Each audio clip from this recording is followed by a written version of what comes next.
Монголын улс төр бизнесийн огтлолцол дээд зэгтээ хүрч парламентын бие даасан байдалд халдах гэсэн оролдлого нь олонний анхаарлын төвд орчихлоо. За төрийн эрх барьж буй Монгол Ардын намын даргын төлөөх суудлын зодоонд хамгийн их жин дарч хамгийн их нөлөө үзүүлж хөндлөгөөс нөлөөлж буй хүн болвол ЭМС-ийн эзэн од жаргал хэмээн нэрлэгдэх боллоо.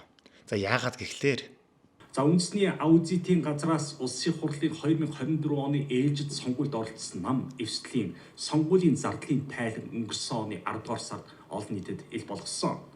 Хуулийн дагуу нам эвсэлд иргэн 10 сая төгрөг хүртэл, хуулийн этгээд 30 сая хүртэл төгрөгийн ханд өгөх боломжтой. Тэгвэл өнгөрсөн сонгуулиар эрх баригч Монгол Ардын хувьсгалт намд 49 хуулийн этгээдээс тус бүр 30 сая төгрөг буюу нийт 1.4 тэрбум төгрөгийн ханд өгсөн байна. Тэгвэл тэдгээр 49 компани жагсаалтыг харах юм бол маш сонирхолтой. Open Data Lab нэртэй мэдээллийн сангаас шүүж үзэх юм бол манд хадив өгсөн 49 компани 34 буюу 1.4 тэрбум хандив юм. 102 буюу 1 тэрбум 200 сая төгрөгийг ЭМС компани болон түүний охин компаниуд бэлгэлжээ. Тэдгээр компани жагсаалтыг үзэж та бүхэн одоо дэлгэцнээ харж байгаа. Тэдгээрээс нэрийн дурдах юм бол MCS Mongolia, MCS Property, MCS Property Holding, MCS Holding, Energy Resource, MCS International, Prime Agro, Sky Resort гэх мэт олонний танил компаниуд байгааг та бүхэн харж байгаа болов уу гэж бодож байна. Ханд өгсөн 49 компани 34 буюу 70%-ийг нь MCS компани дангаараа эзэлж байгааг та бүхэн харж байна. Эндээс олон асуудал ургаж гарч ирж байгаа. Олон улсын тоймч Батбаяр ахын бэлтгэсэн ЖО улс төр нэвтрүүлгийнхэн тодорхой хэсгээс өчүүх хэсгээс нь та бүхэнд үзүүллээ л дээ. Тэгэхээр Монгол Ардын намд 2024 оны улсын хурлын сонгуульд нийт 1.4 тэрбум төгрөгийн хандив өгснийх нь 1.2 нь зөвхөн ЭМС группийнхэн байсан гэсэн үг.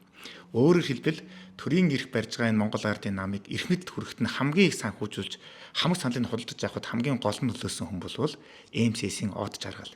Тэгэхээр юу гэдэг вүлээ? Мөнгөө төлсөн хүн хөгжмөө захиалдгаа гэж.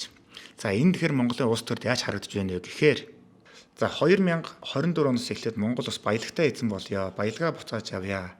Ард түмний хөрөнгөөр, улсын төсвийн хөрөнгөөр хайж илрүүлсэн улсын төсвийн стратегийн гол ордуудаа буцааж авъя гэдэг хөдөлгөөн өрнөсөн. Энэ хөдөлгөөнийг оюун эрдэнэ засгийн газрын хамгийн их санаачилж хамгийн хурдтайгаар ажиллаж ирсэн. Гэтэл 2025 оны 4-р сард нийгмийг хөдөлгсөн оюун эрдэнийн хөрөнгөө нотол гэдэг асуудал босч ирээд улмаар энэ маш богинохон хугацаанд эргэж засгийн газрыг маш богинохон хугацаанд хөмөрөхөд хүргэсэн. Засгийн газар огцорчл байдаг, томилогдчихл байдаг. Гэхдээ энэ донд нэг зүйл хаягдсан юу вэ гэхээр нөгөө улсын төсвийн хөрөнгөөр нээж илрүүлсэн стратегийн орд газараа буцааж авах асуудал хамт хаягдчихсан юм аа. Энэ хүч хязгаарлалыг зохион байгуулсан хүүхдийн болохоор ард түмэн болохоор ЭМС-ийн хүү гэж маш ихээр нэрлэдэг болсон. Та бүхэн бол нэрийг надаар хэлүүлдэггүй мэдэх баха.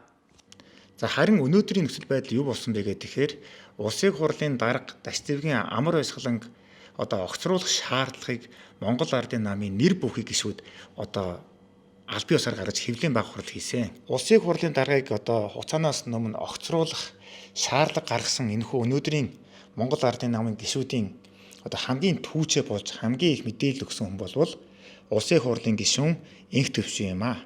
Энэ хүн бол өмнө нь улсын хурлын гишүүн болохоос өмнө ЭМС компанид хариуцлагатай албан тушаал хашиж байсан гэдгийг та бүхэн надаар хэлүүлдэггүй бол мэднэ. Мэдээж энэ хүн бол өмнө ажиллаж байсан компанида өртөө байж болно. Энэ хүн бас ЭМС компани мөнгөөр их хурлын гишүүн болсон учраас бас тухайн байгууллагатай өртөө мэт байж болно. Гэхдээ энэ хүний өргөсөн тангараг нь болохоор хувь хүнийхээ амьдралыг хойш нь тавиад, хувь ажиллаж байсан бизнесээ хойш нь тавиад улс иргэнийхээ улсын эрх ашигыг хамгийн нэгдүгээр тавина гэж бас өргөсөн тангараг байдаг. Гэтэл өнөөдөр бол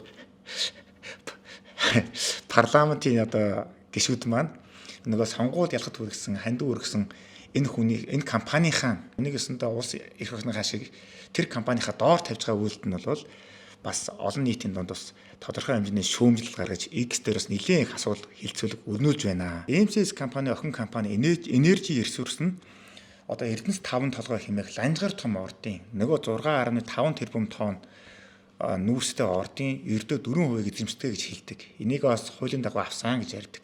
Гэхдээ энэ 4% нь болохоор 4% гэдэг гадар ухаан удаг гэдэг орд чинь дангаараа 400 сая тонн коксч хамгийн дээд зэргийн нүүрстэй орд юм аа. Энэ ордын одоогоор бол 50 орчим хувийг нь энержи ресурсийн аваад аль хэдийн зарж боорлуулад мөнгө авчихсан байгаа. За үлдсэн 50% дээр нь одоо Монголын төр 34% ногдох ашиг авъя гэж одоо хил ам хийсэн чинь засгийн газрыг бол огцруулчихсан. Одоо бүр үргэлжлүүлээд улсын их хурлын гишүүдийг одоо нэгсэнтэй хандив өргөж бий болгосон хандив өргөж угжиж улсын их хурлд орсон гишүүдийг ашиглаад нөгөө парламентын бүрэн бүтэн байдлыг алдагдуулах Монголыг дархлаагүй болох ажил хийдэж байгаа нь бол үнэхээр бас байж босгүй асуудал юм аа. Хамгийн одоо гайхалтай нь болохоор өнгөрсөн хавар одоо энэ баялагтай эзэн бол яг санаалтыг гаргаж явж байгаад огцорсон хоёр эдний засгийн газрыг одоо унахад тэр жагсаалыг оройлон оролцсон одоо хөвгүүд энэ баасан гарагт улсын хурлын даргаыг огцруулъя гэдэг одоо ээлж дараа гэж хэлсэлээ зохион байгуулахаар бэлтгэл ажлаа хангаж та бүхэн бас мэднэ. За улсын хурлын даргаыг огцруулах энэхүү одоо өргөх бичиг одоо оройлон барьж байгаа хүн нь болохоор MCS-ийн нэг хариуцлага албан тушаалтын инх төвшин гэдэг та бүхэн бас надаар хэлдэг мэдэх баха. Тэгэхээр энержи ресурсын мөнгөөр MCS-ийн мөнгөөр төрд орж ирсэн хүмүүс одоо инх төвшин митинг гişүүд тийм ээ. Олон нийтийн байгууллага болох парламентыг одоо ойлгоор хөлөд үйлчлэлийг байгууллага болгон хувиргаж байгаа нь бол жоохон харамсалтай л байна л да.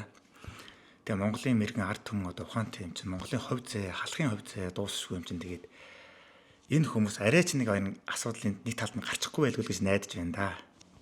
За энэхүү ирээдүйн төгсгөлд нь хэлэхэд одоо засгийн газрын 55 дугаар тогтоолоор Монгол улсад 200 орчим тэрбум төгрөгийн хохирол учирч эсвэргээр одоо энэ энержи ресурсийнхэнд одоо 200 орчим тэрбумын ашиг болох үз одоо үйл босныг та бүхэнд утгагүй нэвтрүүлэг болгон хөрөх болно.